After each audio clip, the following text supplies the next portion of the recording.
2025 Asia కప్లో పాకిస్తాన్ జట్టు చుట్టూ ఉన్న నాటకీయత అంతా ఇంత కాదు. ముఖ్యంగా భారత్ చేతిలో ఓడిపోయిన తర్వాత టోర్నమెంట్ నుండి వైదొలగాలని కూడా బెదిరించారు.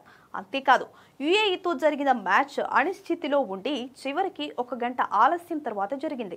అంతా సజావుగా జరుగుతున్న క్రమంలో పాక్ ఆటగాళ్లలో ఒకరు అంపైర్ను బంతితో కొట్టడంతో మరొక వింత సంఘటన జరిగింది.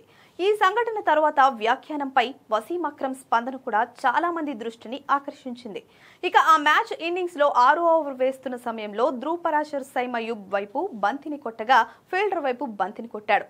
ఆ బంతి స్టంప్స్ లేదా ఫీల్డర్ ను తాకడానికి బదులుగా అది నేరుగా అంపైర్ రుచిరా పల్లియగురిగే తలకి తాకింది. దీంతో ఆటని కొంతసేపు నిలిపివేయాల్సి వచ్చింది. పైగా ఆ అంపైర్ కొంత అసౌకర్యానికి గురైనట్లు కనిపించాడు.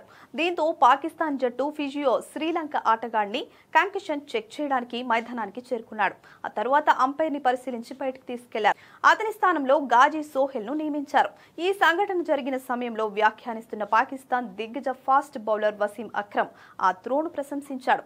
దాన్ని బుల్సై అని కూడా పిలిచాడు. ఇది సోషల్ మీడియాలో వైరల్ గా మారింది. అంపైర్ తలపై నేరుగా బాల్ తాకితే ఇలా మాట్లాడతారా అంటూ మండిపడుతున్నారు. ఇది ఇలా ఉండగా యుఏఈతో మ్యాచ్ కోసం పాకిస్తాన్ జట్టు నానారచ్చ చేసింది. మ్యాచ్ ని బహిష్కరిస్తామంటూ కొన్ని వ్యాఖ్యలు చేసింది. కానీ అది వాళ్లకే నష్టమని తెలుసుకుని మ్యాచ్ ఆడింది. చివరకు ఖచ్చితంగా గెలవాల్సిన మ్యాచ్ లో 41 పరుగుల తేడాతో యుఏఈని ఓడించి సూపర్ 4 లోకి అడుగుపెట్టింది. దీంతో భారత్ తో మరోసారి తలపడనుంది.